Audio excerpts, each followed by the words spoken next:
We are now in the third week of the seditious conspiracy trial of 5 leaders of the far-right group, the Oath Keepers, for their role in the January 6th insurrection. This week, the government laid out details about the group's movements in the day before the attack, as well as their stash of firearms at a nearby hotel.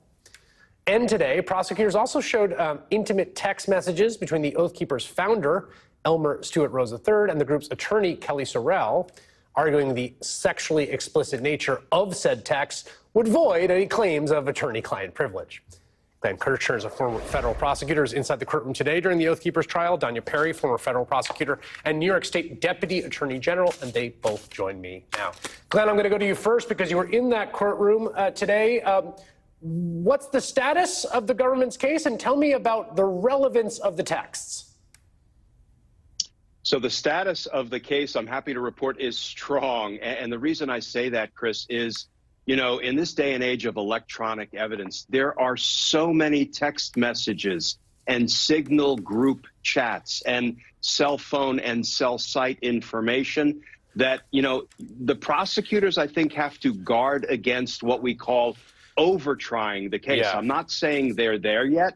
And, you know, listen, the last time the federal government brought a seditious conspiracy case was in 2010, and it didn't go so well for the government. The seditious conspiracy charges were actually dismissed by the judge. Yep. They didn't even make it to the jury. So I think the prosecutors are well advised to present all of this evidence, but it almost feels like the seditious conspiracy count itself has been proved, and now we're all sort of waiting for the case to transition to the cooperating witnesses, the insiders who pleaded guilty, flipped, and are prepared to testify. So just one more follow-up about Rhodes and Kelly Sorrell. I mean, that she is the lawyer putatively, but the texts between them suggesting they had some kind of other relationship were used to sort of say that you can't protect their communications from attorney-client privilege if they had this other thing going.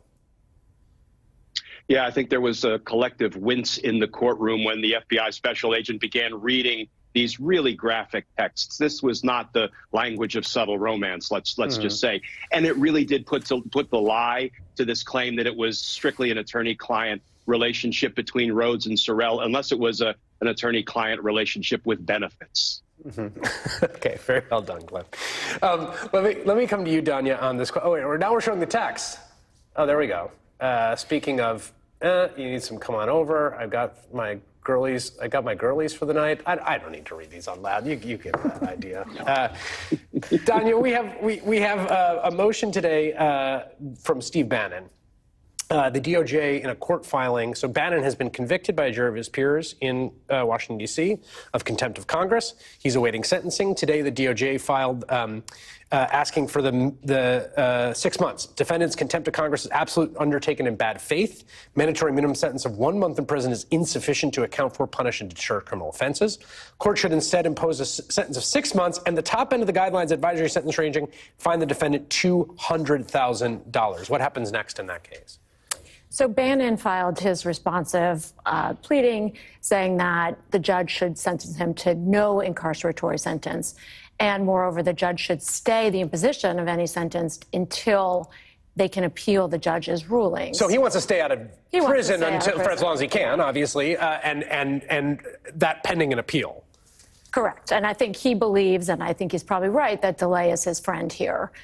So we're not talking about a big, window of there's only 1 to 6 months, really, that the judge could possibly impose. He could stay it, of course. He did make some comments in his ruling that indicated that he thought that there was something to the defense arguments.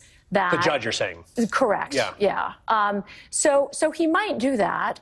But I think if he does not, I think he's likely to hit Bannon pretty hard. I think the government made a pretty strong case that this is as contemptuous as contempt gets. I mean, it's funny because, like, contempt has a legal meaning and then it has, like, a, everyday meeting. And, like, he's clearly in the everyday meeting, like, completely contemptuous of Congress. There's also the sort of third legal story that we're, like, looking at right now is we know that the committee voted to subpoena Donald Trump on Thursday. Jamie Raskin came in the program and explained why and why it was important and not just symbolic. We're expecting to get the actual subpoena And those in the past have been fairly informative about what the committee knows and what it's seeking. So what do you anticipate we might learn from the subpoena? It could be volumes. As you point out, the subpoenas, we've seen quite a few of them. We've seen Steve Bannon's, we've seen Alex Jones's, we've seen many of those who have chosen to come forward, others who've been in court proceedings. And yes, they're pretty detailed. They list out an itemized, detailed list of what documents the committee is looking for, and also general topics with subheadings, essentially. Here are areas that we're pretty sure that you're going to have information about. So the whole set of hearings essentially have revolved around former President Trump's actions and inaction on the day in question and before and after January 6th. So it could go on for volumes, but probably they'll keep it succinct and to the point. And then we'll see what he does. I think it's an interesting gambit.